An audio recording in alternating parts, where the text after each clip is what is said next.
what's up, ladies and gentlemen, boys and girls? It's your boy JB back again. I know I haven't been around for a minute, right? Farouk was here last week, and I'm back in your life. That's a copyrighted thing by Ariel Helwani. I probably should say live. From the African Fighters That's a Podcast. yes, and It's time. time. 1 hour of wasting your time while we shout and rant and talk about things that sometimes we have no idea about. Ladies and gentlemen, it's the African Fighters Podcast. Yes. Today we've got a long lineup. We're Introducing gonna talk first. about France. Oh Introducing shoot, first. right. Fighting out of the blue corner. A Oh wait. professional fighter. Sorry. I'm an MMA nerd. Fighting out of Nottingham, England. Jibril Aboki Aminu. And his opponent fighting out of the red corner. He is a freestyle fighter. He is a fighter in the spreadsheets of financials and can count numbers. Ladies and gentlemen, from London, England, by the way of Abuja, Nigeria, it's Ademola King Dams. What's up, my brother? How you dey do now? I say make I Boom, I'm good. hype you up. All right, guys. All right, bro. Oh my god. Oh my god, I know. Tell man, things have been happening. I'll message you privately and I'll explain to you what's going on with me. I'm fine, mostly positive news, nothing negative, all good, but I'll explain to you so you would understand. Who is the host here? You guys have been lazy. Look what happened in the month of March. Yeah, so if you don't know what Temba is talking about, it's every month we put a month schedule of every African fighter, as we always do on our Instagram, and post the graphics everywhere. We go through the internet, try as much as we can to cover many African fighters and put it out there, irrespective of your promotion. So, but then this month, which looks like to be like the busiest month for African fighters, March. A lot of people fought, and a lot of people are still going to fight this month. What was yesterday? Yesterday was 16th of March, and that was when we actually posted, and we also backdated and put everything out there. So yes, we do apologize about the delay, but hey guys, life happened, man. So, anyways, today we have a long list of things to talk about, and I will try as much as I can not to make any topic boring by staying on it for too long, because we've had feedback that sometimes we tend to ramble. All right, today we'll be talking about Francis Ngannou. I didn't get to give my opinion about Ngannou last week because I was off. And we'll talk about obviously the African fighters involved in the UFC fight last night. The fight night at the Apex, we had Nzechukwu and we had Ange Loosa. We're going to talk about Dricus to Plessis, literally calling out two people. He called Adesanya and Strickland. I will talk about that, and I would want to hear what you think about it as well. We'll talk about Mark Hulme, who is in the Tough Ultimate Fighter. Well, a long list of things, guys. It's going to be packed. All right, let's get into it. First topic. This is actually a late news, but I just want to take a reaction from you. So, as you know, Kamaru Usman and Henry Cejudo have a new podcast called Pound for Pound. They've had a few guests, or just one super guest in Chael Sonnen. I'm just going to say incredible podcast, incredible promotion, incredible view and production and all that, but I feel like they cannot stay consistent because the type of production I'm seeing there, how can they maintain that quality in the sense that, hear me out. Kamaru Usman, I don't know what his living conditions is right now. I know he stays he stayed in Miami and he used to train out of where his trainer, where Justin Gaethje is. I forgot the name of that city. So But then the podcast that he's doing with Sehudo is like two of them that will sit in the same place, so it's not virtual. So I don't know how long that would be. But regardless, We I'm can going only wait. to save you guys about that conversation. Something to think about. Incredible podcast. In an interview with Francis Ngannou, obviously was in Saudi at the time building up to the fight. Some revelation happened, and Francis Ngannou was talking about how broke he was when he was about to make his last fight in the UFC. His last fight was against Cyril Gane, and he got paid 600K. And the 600K, a lot of people will be like, oh, how would UFC pay him this amount? But obviously, the UFC wanted to pay him more, but he wanted to leave. So there was that. But he said when he fought that fight, he was owing Kamaru Usman 200K. And Kamaru was like, nah, brother, don't talk about that.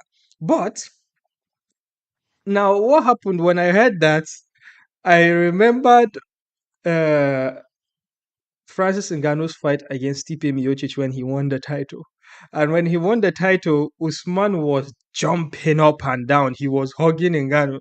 And in my head, I was thinking, hey, Usman, you want to collect your money, Abi? I'm Ah, joking. no. but but but what were your thoughts about the fact that Ngannou was that broke and Usman was like holding it up for him, like borrowing him money to the amount of 200K, which I would assume it wasn't that he borrowed it one time. He probably borrowed it small, and it gathered to 200K. What did you think about that? Bro. At the beginning, you called me the finance expert, right?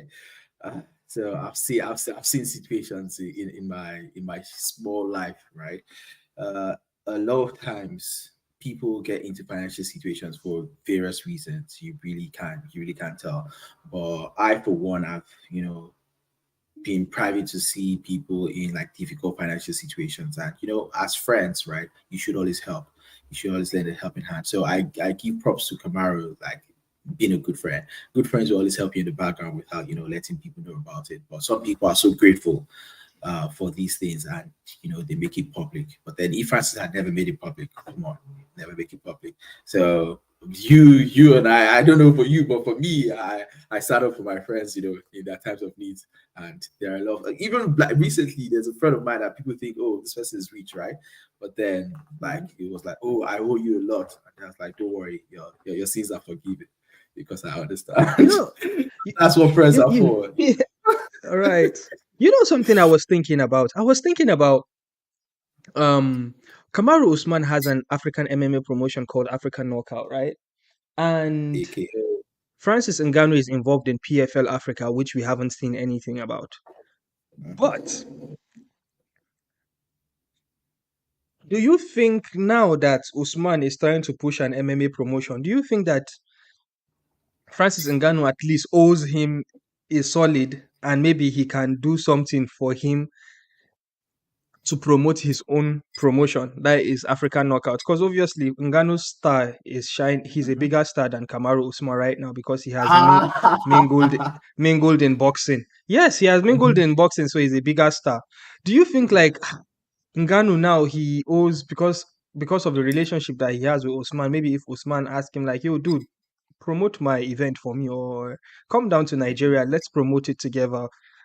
I don't know, maybe if that would be a breach of contract with PFL because PFL Africa is also a thing. But do you think this is something that could happen? Because me, I am obviously biased because in the whole thing, I care about African Knockout a lot. That is Kamaru Usman's MMA promotion. If I would interview him, I would For ask him obvious this. reasons.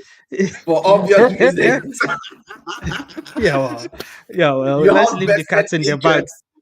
Vested interest. Me, I want Francis Ngannou to support him promoting African Knockout because at least he owes Kamaru Usman that much. And yeah, uh, in pro wrestling, there's this thing called a baby face. A baby face is the person that is supposed to be loved by the fans, and Kamaru Usman now is slowly turning into a baby face in MMA. We know for the longest time he has been one of the most hated fighters. He has one of the situation because like when he fought Kobe Covington and Masvidal, they tried to turn the fans against him, and they did because they were calling him a lot of things, boring and all that, and cringe as well. Well, I don't really know what cringe means anymore because MMA fans throw it around a lot. So like with the way this story came out, in the podcast, and Usman was like, He's "Nah, still don't the talk king of about the it, ring. Ngannou. Don't talk." Uh, I went through the comments and I was seeing how, like, after Kamaru Usman's fight with Chimaev, when he came off the couch and fought Chimaev, fans have started liking him, respecting him as well. And then with this story coming out, and the comments I can see from the pound for pound podcast, it looks like Usman is the baby face in there, and Henry Cejudo is the heel that people don't like, the king of cringe. So now that King of makes me the ring. wonder, the next time Kamaru Usman fights, do you think he's going to be cheered or booed? Because this seems like it's a really good turn, like babyface turn for him right now. You've rightly put it right. From the polls have been surveying among some MMA fans in recent time, like a lot of people are beginning to really, really like Kamaru Usman as a fighter, and it's like his personality is now out there in the media. He's doing the podcast thing. Yesterday, he was on the commentary team, the backstage commentary analysis, right? So he's now been out there because previously his personality wasn't out there. So people were just judging him based off, his style of fighting, which is wrestling, and people don't really like wrestlers. People prefer flashy strikers, right? So people would always prefer to watch an MVP, for example, as against watching a Mhm. Kamaru Smart, on a regular day. But now his personality is out there, and given the great stuff that he does, right? Yeah, people are liking him. So it's clear. It's clear he's becoming that beloved star, right? But when you look Yeah, at the mix of things, promoting in Africa, definitely Francis would turn up for Camaro. They're friends, and this friendship is way beyond what we are seeing on media. You saw how happy he was, when Francis became champion. These guys support themselves, and one thing you should know about Camaro is, he's that loyal kind of friend. He's a loyal kind of friend. When I was speaking with Rafin's Thoughts, right, the other time on episode 3 of my podcast, Rafin's Thoughts talked about how Kamaru, literally held his hand, was so supportive while he was, up and coming, right? Even in their family, the mom used to look out for him. Look at why didn't he fight at middleweight? Because of Israel Adesanya.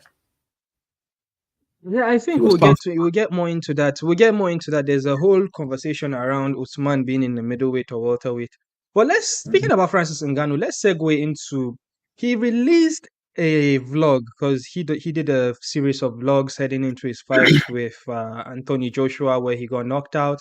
And in the finale of the vlog, he spoke about the knockout and what his plans were. And I'm going to quote for you. This is from Championship Rounds, and this is what exactly Francis Ngannou said in that YouTube vlog.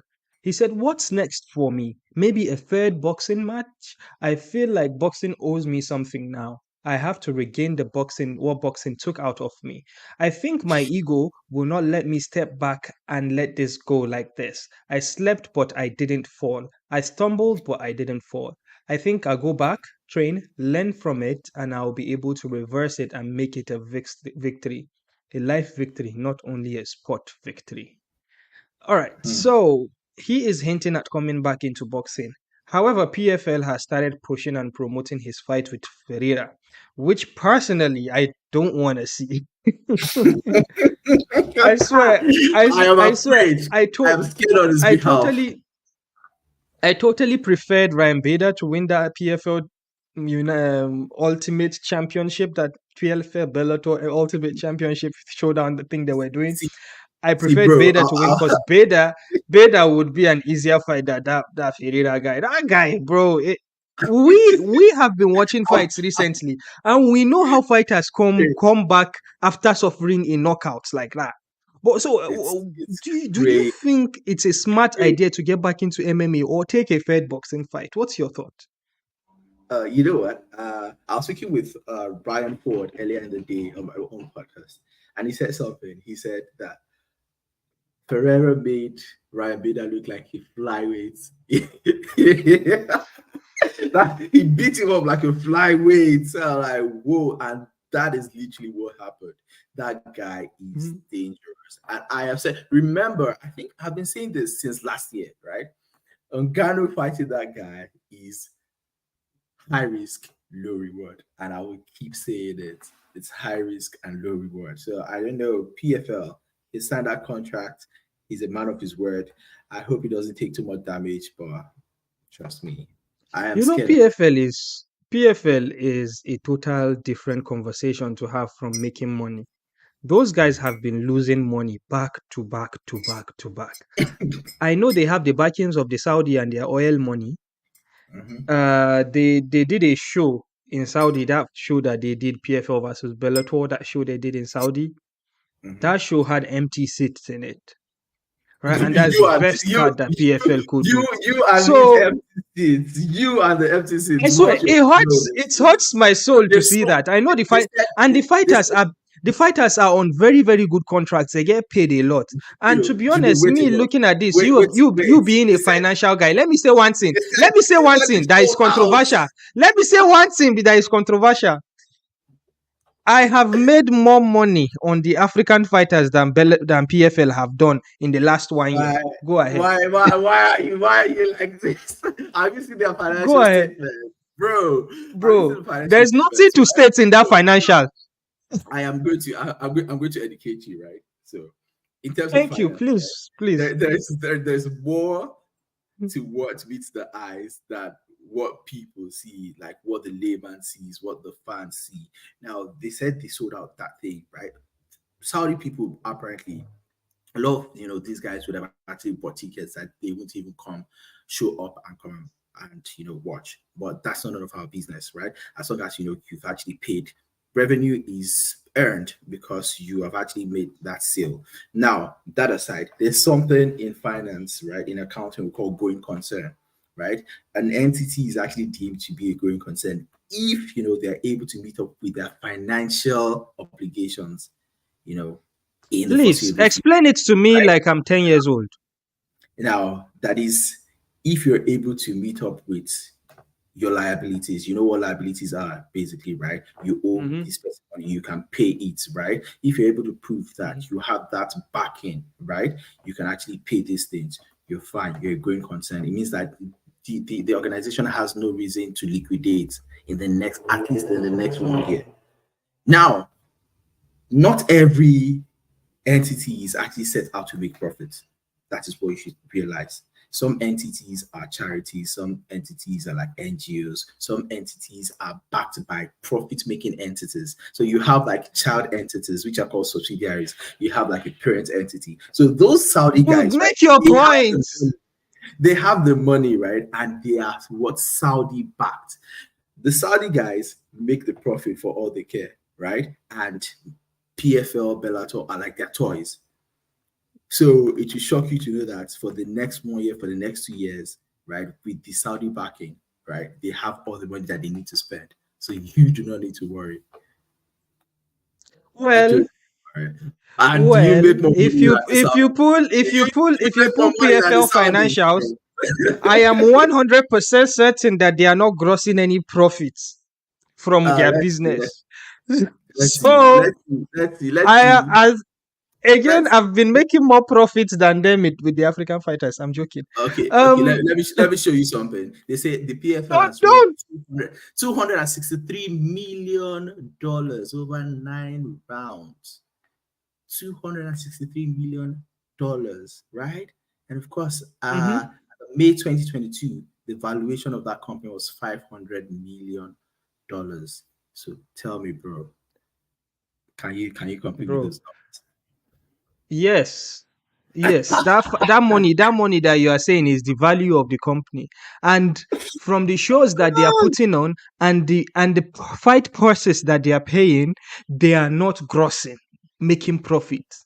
They are spending money. They have the money to spend, but what is coming back? But what is coming back in their earnings, in their pay-per-view buys, in their TV rights deals? It's not to show for. They are on the zone.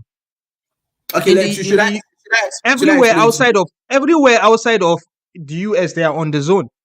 They are not Should, should, collecting anything should, for should I explain to viewership. you? Should I explain They to are not. you in layman's terms? Mm-hmm, Okay, now, okay, mm-hmm, we are both Nigerians, right? Now, you see mm-hmm, in Nigeria how certain allergies usually have like certain wives, right? And mm-hmm. some of these wives have like a supermarket, have a shop or something, right? And then we know that this supermarket is not making profit.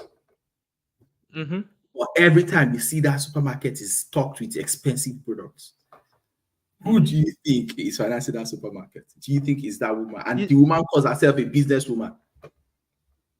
it's the allergy now. Good. So the allergy are the Saudi guys. So do you think that woman will ever have need to close the shop? Yes, because the relationship will break up. And when the relationship break up, foul, yeah, she don't open. So But if the Saudis, the Saudis are this close to getting tired of spending because that Saudi Pro League football league is falling apart. Once Ronaldo is done, it is over. The people that they are bringing in, they are going to. The Saudis will look in the mirror and be like, "Is it worth spending all this money, these millions that we are sharing?" Anyways, I feel like we we are can only talking about Francis Ngannou's next boxing fight, and we fell into this Saudi PFL conversation. But yeah, oh, as far as I'm concerned, I would hate to see Francis Ngannou fight Pereira. The risk is too high. it's To be crazy. honest, I would still prefer Ryan Bader, even though Ryan Bader lost. But I think How about Ngannou John would Jones? wanna would want to do this fight. Anyways, guys, let's move on. Let's move on. All right, last night. Okay, let's start with our brother from Imo State, Nigeria, Kennedy, the African savage Nzechukwu. He lost via split decision to UFC veteran OSP. All right, now so that fight. Let me take your thoughts first before I go, please. What did you think about Nzechukwu's performance, and uh, what do you see going forward from here? Whoa. To be honest, right?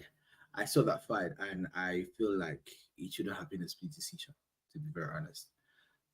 OSP won that fight. Let's be truthful. 29-28, yeah. Mm-hmm. Nzechukwu won, I think, the second round. Yes. So I feel like Mm-hmm. he was gun shy, right? The Nzechukwu that we know, like he wants to trade with you, right? He wants to, put your lights out. But I don't know, probably he was respecting, OSP too much or something, or something was off somewhere. But the Nzechukwu that we know, like he's not gun shy. He's either going to put your lights out or you put his lights out, right? But that was not what happened, yesterday. But he was actually outclassed in terms of the striking from OSP. OSP landed more strikes in the first round. Mm. In the I third round, actually, yeah. I actually disagree with you in some point. So, something that we know, the biggest strength of Kennedy Nzechukwu is his gas tank, and that is what has been carrying him. His famous victory against Carlos Ulberg, who is Mhm. his teammate, was he won that. It was a TKO victory, but we know it was a gas tank because But you Ulberg saw what got happened. tired. You saw Nzechukwu what has happened. You were always trading. is always listen, yeah. Nzechukwu is always a slow starter. He has always been notorious of starting slow. Mhm. Nzechukwu has always been someone who hey, somebody's comment came in and I I lost my train of thought. So Nzechukwu has always been gun shy, and we know that he's so respectful. Sometimes he needs to be hit in the head before he hits back, right? So if you could hear his Uh, coach Said or Saif in the Save corner Saud. shouting like, Save "Dude, Saud. yeah," he was saying, "Dude, start going." Even in the after the first round, you could hear it's like, "Start going, put your feet into it. Don't just hit once and come out. Like put combinations in." I feel like that fight with OSP was there for Nzechukwu to win, and that third round. If not because of that knockdown that OSP had, Nzechukwu clearly took the third round because of Third how. round. Are you Yes, sure? third round. Yes, third round. What happened was OSP had a knockdown, and then Izechukwu came back, and he was putting it on OSP, and we saw OSP getting tired because he was repeatedly kneeing him in the stomach. Exactly. Remember? And then they were Oh, standing in the what? same pocket and trading punches. So wait. So, but then because of that knockdown and the eye test, the eye is not a liar. Nzechukwu has this thing where the way he reacts and pull his defense when he gets maybe a jab or when he get hit in the head, the way he reacts almost looks like he's selling. Like in pro wrestling, it's called selling. Like, oh, you've been hurt. Sort of like what happens with Dricus du Plessis. When you are fighting Dricus du Plessis, not you obviously, but when Dricus du Plessis is fighting, whenever he get hit, it's his like defense. It's almost like he's exaggerating the thing, and that doesn't The look impact, good in the eyes of the judges. So that definitely is that. something that go for a unanimous fight, it doesn't favor Nzechukwu because of his reactions to getting punched. He doesn't like Mhm. stay stern and like he when he guards. Obviously, that's his fight style. I don't know anything about fighting, but with my eye, that's what it looks like. Even though he's not getting significantly shot. So the reason And I feel like that fight OSP is landing the was there damage. for yeah. And I understand that maybe some people might not be fair to him because he joined the UFC with a handful of fights. I think he only had 4 or 5 fights when he joined the UFC. And now he has fought like what, 14 times? So for someone like him to have over 50% of his fights and learning in the UFC among the big dogs, you have to just give him all the credit you can. And like he looked incredible in incredible shape when he was moving around, but he wasn't putting off enough activity. And he knows this. And I'm sure if he watches it again, he's going to probably think like maybe I needed to put it on earlier and push OSP back. Definitely, right? Because you see, he lost that first round very clearly, and then he was coming back in the Mhm. second round, and the third round was okay, anybody's fight, right? But then, like, even in boxing, if you get knocked down, it's a 10-9 straight away. So Mhm. what are we talking about? Let's be fair. I'm not going to be biased because I love Nzechukwu, he's my guy and everything, right? But come on, I am objective. What I see is what I score. So 29-28, I scored it in favor of OSP. So I was wondering, like, who's the other judge that was scoring it in favor of Nzechukwu? So I see where the split decision can come in because I gave Nzechukwu the first round. I didn't give him the second round, but you said you gave Nzechukwu the second round. So you see where there might be one judge that would give him both first and second rounds, right? So Okay, it's the that's third round, which, if not because of the knockdown, it's a very close fight to be honest. But shout out to Kennedy Nzechukwu. I'm sure if he's the African savage. I'm sure if he like starts fighting early, this has always been an issue for him. He starts very slow. And as I told you, first. sometimes when you are being nice, like when we were kids, if you are fighting and like when I start they push each other for chest, you would not swing. It's always like you probably, if you are the innocent person, it's probably like you would only hit that person if he hits you first. So that's why I feel like is happening with Nzechukwu. He probably would hit harder when they hit him first. It's like, oh, okay, yeah, we are in a fight. We are not in a jab contest. Um, let's move on. The next one was Ange Loosa. This was a rather strange one. Controversial. So,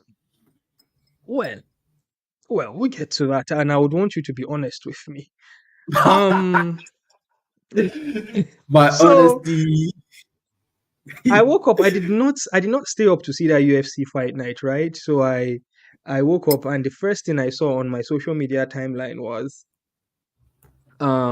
battle on the microphone, very well spoken. Like I like fighters that can talk on the microphone and sound like they are cutting a promo. Because the guy was like,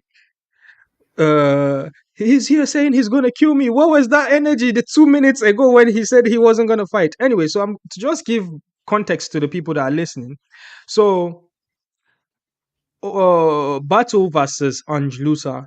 Ange Loosa, shorter fighter, Battle, longer reach, and the whole of the fight, Battle was using his reach to his advantage and he was putting in nice combinations on Ange Loosa. You would easily give him the first round. But we know that Ange Loosa is someone that can come back to win a fight as we saw in Paris, in UFC Paris. So it got to the second round, and in some scramble, a thumb ended up being in the eye of Ange Loosa. And it started looking like in that second round, Ange Loosa was also losing that second round. So you could easily say this fight was looking like Loosa was going to lose. But again, don't doubt him, like we saw in UFC Paris. So when he got a thumb in his eye, the doctors came in and they were checking him and all that. and they waved the fight off. Apparently, he cannot see with one of the eyes. And this is where this comes in. A lot of people, because we would never know. It's sort of like that Aljo Sterling situation where he fought Peter Yan and won the title by disqualification. So I we was thinking would of never Bilal. know. Bilal Leon won. Balal Mohammed and Leonidas. Like we would never know if he was actually injured or not. You get me? If he was actually blown, but we just have to take his word for it. He's a fighter. Anyway, so it ended up being a no contest, and Battle was very unhappy about it, and he called Ange Loosa a P word. He said, "You are a P for quitting on the fight." He called him a quitter, and then Ange Loosa turned around and said he's gonna kill him. And they still ended up still doing the post-fight interview, which is where I told you I heard Battle talking about how fighters try to quit, always try to look for a way out, and Ange Loosa saw a way out and he took him. My question for you, let me put you in the hot seat. Did you think actually that the eye poke and the blurriness or the him being blind on one eye was actually legit? So I think it was actually legitimate, right? It was clear. I saw the replay, so what happened.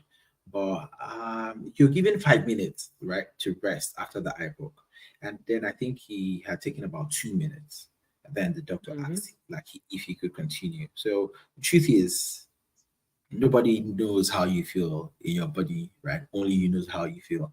And if you're taking it, it might have been, a big risk. Your eyes, come on, is what you're using to Mm-hmm. see, and then you're being pissed off, right? So I feel Mm-hmm. like it was an in the moment decision for him, Mm-hmm. and whether he he actually quit or not, I don't think it is respectful for people to sort of put blame on him because he knows what he was feeling. He would have assessed the risk, like if I come back into this fight with an impaired vision, what are my chances of succeeding in this fight? So if he So had assessed it at another the point, question: Do you think this is a fight we would want to see again, judging by how the definitely, fight was going? definitely we Yeah, want to so see they it they've again got they've because got a bit of history. They got a bit of history. yeah, I think it's something we battle can't see was again. I think we saw something like that with Ankalaev and Walker, Johnny and they Walker, had to fight again. Yeah, even so Leon Edwards and Belal as well. We they hopefully will still see haven't that fought fight. yet. Yeah, Yeah, yeah, hopefully but we'll see it. so that Bilal Own and Leon Edwards, it looked very very bad. That eye poke looked Yeah, very it bad. was.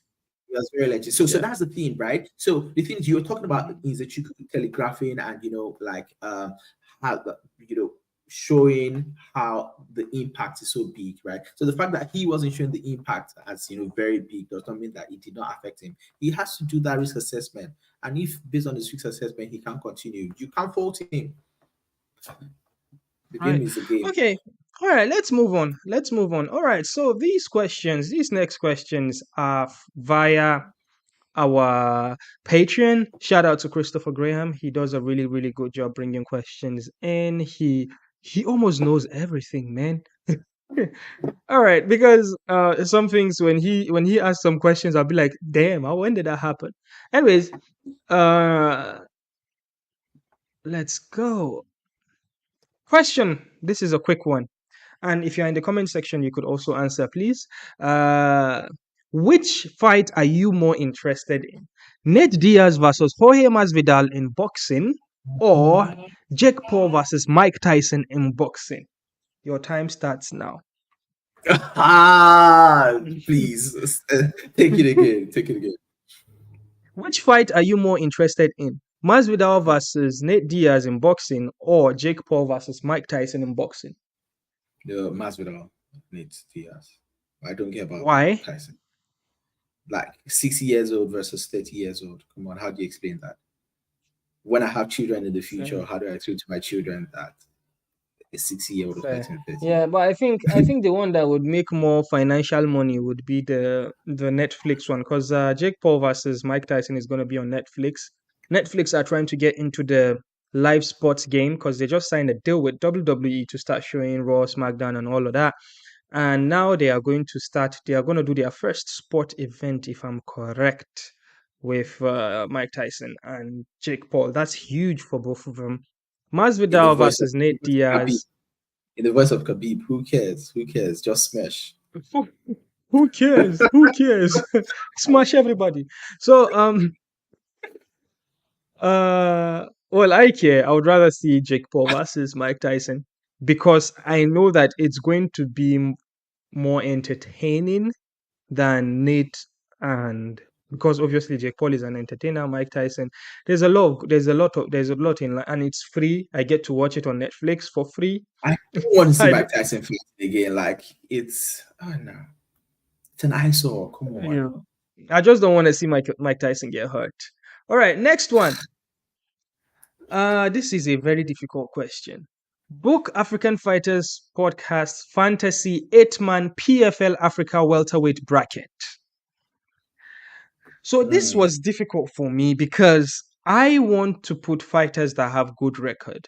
Okay, as we know, I am a fan of African Knockout. African Knockout Cameroon Usman's promotion, but they don't have a welterweight division. They have a middleweight division. But some middleweights there are small and they can fight in welterweight. And I have my list here. I don't know if you have yours. Hmm. Let, let, Um. let, So let's listen. first of all, I have the Big Shaq Emeka. He's a Mm-hmm. Nigerian fighter, very, very, very, very violent knockout artist. And then we have Sharif Drame. Sharif Drame just fought in RSFC recently. He also fights in African Knockout. He's a really, really good fighter. Then next I have Zik Makengele. Zik Makengele was undefeated until he met Mark Hulme earlier, late last year, where Mark Hulme defended his welterweight title, EFC welterweight title, and Zik was undefeated. That's of his only L. So I think he's from Congo. I think we can see him in the PFL Africa. Obviously, we have Mark Hulme here because he hasn't signed with the UFC yet. He only signed. He's up for the Ultimate Fighter, so we wouldn't know. He would probably get a contract if he wins, but well, we don't know what would happen. He would likely probably end up in the UFC. Anyways, I'm putting him in the list. I have a fighter I like. Oh, however, his record is not very good. His name is Peace Ngufane. He's 4-3, and he fights out of Tinkerbell. That's a gym in South Africa. Um, so in the whole of Africa, it's only these five names I have. I cannot even make eight. Seriously, how about the guys like Impa and Co? Impa, Sadibou Sy. So that would be a step down for them, to go to PFL Africa when they are already in PFL Global. Because the thing is, PFL Africa will sort of be like the NXT or the like lower leagues, like relegation battle. You win and then you cross to be in the global. Does that make sense? Oh, oh, really? I was thinking it's probably something Yeah. like UFC Africa where everybody can, compete. Nah, they'll probably do maybe if some African fighters with African heritage from America or in the Europe would choose to come back and represent their African country in the welterweight division, that would make sense. Okay, okay. So, all right, moving on. Oh, uh, there's this topic that we skipped. So Dricus is in a dilemma. Dricus put a tweet out asking, who would you guys rather see? Since it's a spectator fight, who would you rather see me fight? Should I fight Ooh, I Strickland or should I saw fight that. Adesanya? And he said, it doesn't matter to me. I'll beat anyone. So He said the outcome will be the now, same. yeah, the outcome will be the same. Now, we know Um, that we know that Strickland has shown to be the bigger star against Dricus. Strickland is really a big star right now, most especially when after he won the title. And Adesanya is the biggest star, arguably one of the biggest stars in the UFC. So we know that we've already established that if Dracus fights any of them again, he's going to get his star bigger because he's going to be in the B side when it comes to popularity. However, he's the champion, but he'll be in the A side by merit. So I feel that it actually matters for Dricus. I feel that deep inside him, he wants to fight Adesanya because that's the legacy fight. Definitely. Adesanya is a sure first ballot Hall of Famer in combat sports, not just in MMA.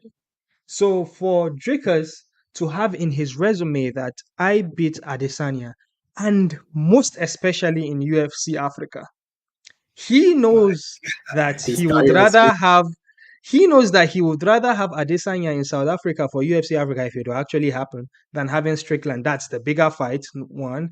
That's the marquee fight. That's the fight that makes sense story-wise. And heading into that fight, that's a fight that will sell more pay-per-views. And heading into that fight is going to be entertaining as hell. So I want what he wants, even though he would not admit it. I want Adesanya versus Dricus Still Knocks Du Plessis on South that, African soil. that The that is only very thing, well. the only thing I will accept is if it happens in that Sphere Arena in Las Vegas. But I think they want to do Mexico pay-per-view there. But you know that Sphere Arena, the ball, In Las that Vegas. crystal ball, Oh, uh in Vegas. so, So maybe if they'll do it there, I'll be like, okay, fine, we can manage. see, But bro, UFC Africa or nothing. see, bro, right? Like it has to be UFC Africa. It just has to be UFC Africa because, like, the only thing I was thinking is, okay, they could do UFC 300, but Dricus actually did not allow them to do UFC 300. So what are we going to do? The only meaningful thing, the only sensible thing is UFC Africa. So let's just keep it. Let's Yeah, shelve it. but here's the thing with the UFC, right? Dricus cannot sit out the whole of the year. And I'm pretty sure, even though they've not made some of the fights public or some of the venues public, the UFC already are booked till the end of the year. Because arena business is not a tomorrow we are fighting next month. We're going to book the arena next month. It's a business of like you have to book your arena, your venue, like sometimes over a year ahead. You understand? So what's going So to happen? I'm Do it pretty in sure that Australia. they've already booked up the whole year.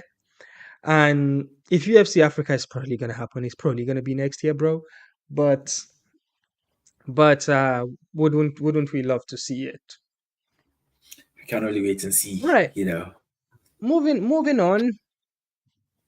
I don't know if you know this, but do you know that Dricos's teammate Mark Hulme is entering the Ultimate Fighter?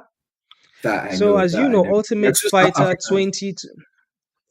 Oh, really? Who is Yeah, the there are two second South South. African? I've forgotten his name, but he's in the. You know, there are two divisions, two weight divisions in Yeah, the. so there's featherweight and there's a middleweight. Mark Hulme is going to be jumping up one weight class to join the It's middleweight. middleweight, right? Yeah, but the second Mm. person, I'll get the name. I'll get the name. All right, so Ultimate Fighter Grasso versus Shevchenko. Mark Hulme is going to be in there. Um, well, my thoughts. He has a style that can actually win the Ultimate Fighter. So if you don't know, he went to Canada to fight recently, just the same fight week as Dricus versus Strickland, and he was part of that show that Dana White does, which is looking for a fight. Where Dana White goes on the road and signs some fighters. So he was in a spot to fight. I forgot who he was fighting, and he won the fight. But however, it ended up being a decision victory, and he did not get the contract that way. So this is another opportunity for Mark Hulme to get into the UFC via the Ultimate Fighter. And the way you can get into the UFC and win a contract is if you win the Ultimate Fighter. That's not to say that the fighters that are participating will still end up in the UFC anyways if they are good enough. So Mhm. but one thing to note that he's going to fight in the middleweight. So if he wins the Ultimate Fighter as a middleweight and gets into the UFC and fights in the middleweight, he's going to be eyeing to fight his teammate Dricus Du Plessis. Does that mean that him and Du Plessis will stop training together? He will go down. He will go down to welterweight. I just Yeah. recollected the person in featherweight. That's Brody Burrett. I don't know if you know him. Is he That's in the South. EFC as well? Yeah, that's a South African guy in the featherweight. Yeah, he's an Ah. EFC guy. Yeah. already run. All right. So We don't there's have our one. EFC expert on the show today, so apologies, guys. The guy is yeah. So we have two South Africans, and definitely wish them well. Hopefully he's able to win. But do you think Mark Hulme is able to win against the middleweights? He's very, very strong. He's very, very strong when he grapples. He's one of those fighters that always gets the rear naked. He always catches the neck. So if you are able to do that, that means that you are stronger than the fighters in your division. So I don't know, man. You see, the thing is, I saw a fight recently that was advertised to be a middleweight fight. It was Shegun Ogunoiki, a Nigerian boy, versus Flex Munwe from Congo. And then when they got in there, the size difference was very, very, very obvious. Mhm. Flex was a very strong grappler. Who is the bigger guy? Flex, the bigger guy, and Shegun was the smaller guy. Appeared to be a middleweight. He appeared to be a welterweight rather than a middleweight. And Flex was just having his way with him grappling wise. He was chain switching positions, switching from half guard. He even got on mount many, many times, a few times. But then because Shegun, who is a smaller guy, was also educated to know how to grapple. He was getting out of those positions, but you could see that the only reason why he was losing that fight that way was because of the size, and that is a very Size. huge factor for fighting. So I understand. I've seen pictures of whom is standing next to Dricus, and they look the same to me, to be honest.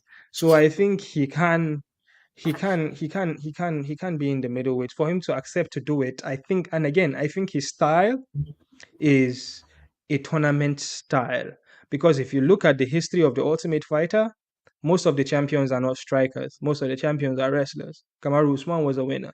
He wrestled his way to the title and his Hmm. Harley Davidson bike. So Bryan Battle. he probably has a chance. He probably has a chance. So what next we've got here? All right, we got this one. I think we're going to take this one, and that's it.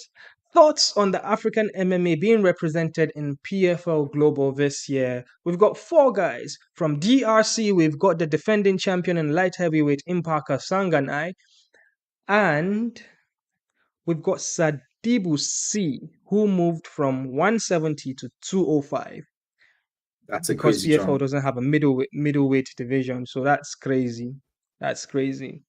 Then we have Cameroon Simon Biyong. He was in Bellator before. Then we have South Africa's Magic Man Don Marge. So these are the four representatives so far. Any thoughts about this? I'm scared about that jump from 175 to 205. Like, what is happening here? 172. And You know that's one of the that's reasons what why Usman. That's Impa what was. Usman wanted to do the other time. Yeah, he wanted to fight Jan Blachowicz, but you know Yeah. that's the reason why Impa was fighting in light heavyweight, someone that was a welterweight in the UFC. So because there is no middleweight, he had to go up, and surprise, surprise, he won the whole thing. So Yeah. I don't think that's a problem. But I don't see Sadibou Sy as someone that has the frame to put up that weight. You know, he has this lanky frame. I'm not sure if he's. But the thing is, if he goes to light heavyweights, he's going to be faster than those guys. So, That's for sure. and That's for sure. he's dangerous on his legs. So yeah. And he's not going to have weight cut issues. So that could be an advantage as well. So here's a good point from Temba Gorimbo that we missed when we were talking about Mark Hulme fighting the welterweights, middleweights in the Ultimate Fighter. Apparently, most of the guys that are in the Ultimate Fighter are mostly Wow. welterweights that are jumping one weight class. So they are Interesting. almost all in the same, all in the same situation with Mark Hulme. So that'll be good. That'll be good. Again, the Ultimate Fighter has lost its bravado. People don't really care too much about it. Last year I we think had Conor McGregor and uh what's the name Chandler, of that Michael guy? Chandler. Yeah, Michael Chandler.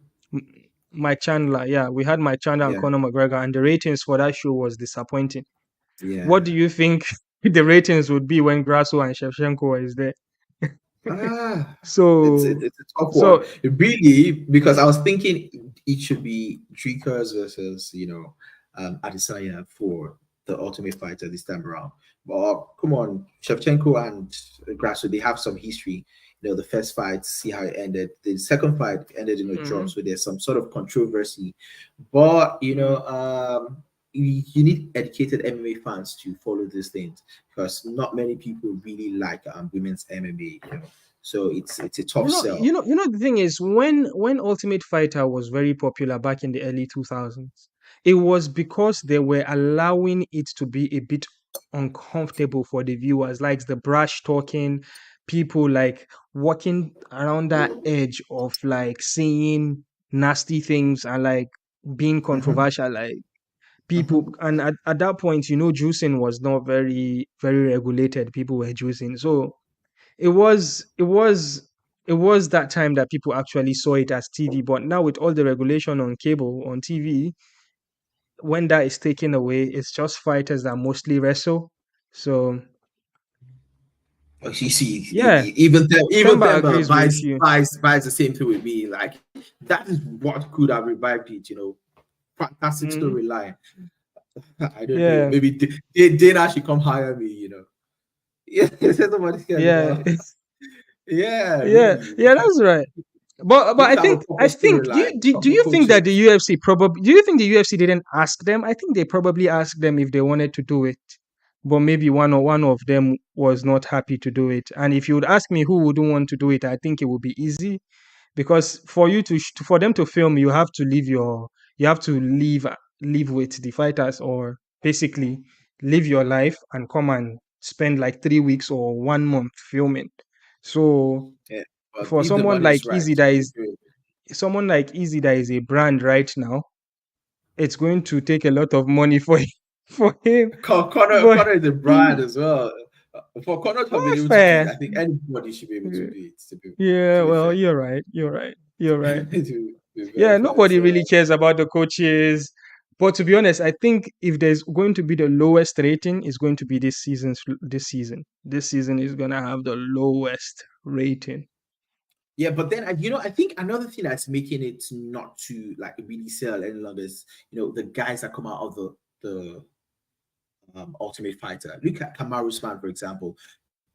Forrest Griffith, Stephen Bonner, those guys came into the UFC, they were stars in the UFC. Look at Nate Diaz, for example, right? Those Yeah, so that guys that is come when and that is become when big it stars. was exciting. You know what happens? But see You know what's what happens? happening. It's A lot of these guys mhm. come from Ultimate Fighter and they even get caught by the UFC after a few fights. Yes, because It's crazy. that style fits wrestlers that can fight to the judges' scorecard. That's what happens. And because the time is not long and they get to fight back to back to back. So you have to fight safe. And then when you know how to fight safe, when you are a safe fighter and you come into the UFC, you wouldn't be a fan favorite. But then when the viewership for this show was big in the early 2000s, those champions, those winners of the Ultimate Fighters, were already having a fan base before they came into the UFC. So that fan base is going to follow them to the UFC, and that is what is going to propel them. Because like Nate Diaz, as you said, Nick Diaz, it was right that won it, right? Or was it Nate Diaz? Nick, I can't Yeah, remember right. I think yeah, like they so he won. had this personality, gangster personality, and it was working for him, and Yeah. that's what the fans that's what the fans wanted. So he had the same personality in the house. But here now nobody it doesn't happen anymore. Power Slap, which is Dana White's thing, has more viewership and has more ratings than the Ultimate Fighter. It's a shell of itself, man. Um uh Moving on, what we got here. I think that's it, guys. Oh wow, look at that. We've gone through Okay, everything, go on. man. Uh, we've got Temba here. Temba says definitely it's going to have the lowest ratings. It's a show nobody's interested to watch. But one thing I see is UFC Africa is near. Lots of African fighters are going to be signed this year. I agree. But here's speaking about this, right? I think Temba would agree with me as well. The Ultimate Fighter, if he had Easy and Dricus in it, there are going to be plenty Africans that are going to be on that show. They're not going to go to Middle East and pack fighters and pack Russians. They are going to come to Africa and make sure they get those visas, man. So, but regardless, what Temba knows what we don't know, obviously, because he's really in the thick of it. If he says a lot of fighters are going to get signed, he knows what he's saying. But again, why is Igu Kabesa not getting his paper sorted and getting signed? Like that is, I feel like Igu is going to be one of those guys that is going to rival Temba in like being a popular African fighter in the UFC right now. Because like Oh, he is very, very yes. talented. When he fights in the EFC, it's like man against boys, bro. He's like levels ahead. He needs to come up before he starts getting up there in age. But yeah, Yeah. hopefully, Hopefully, we'll what see Temba him is saying, we in get to UFC see Africa. that. Yeah, Hopefully, yeah, I we would should love to see see him. that. Ah, I would Yeah, really love to well, see UFC Africa. I can't wait. yeah, Temba says a lot of guys are going to get signed. Wow, incredible, man, incredible, incredible. Would love to see that, man. Yeah, guys, that's it. Thank you for sticking with us. Temba has been solid from the beginning to the end. We appreciate you, brother. Even though I know you don't like the energy that we are giving this month of March, appreciate you, man. Shout out to Christopher Graham. Shout out to Farouk for covering for me last week. Thank you guys for being patient with us. I am JB. That is King Dems of the King Dems podcast. Subscribe to his podcast. He has incredible stories on there. Uh, Thank you.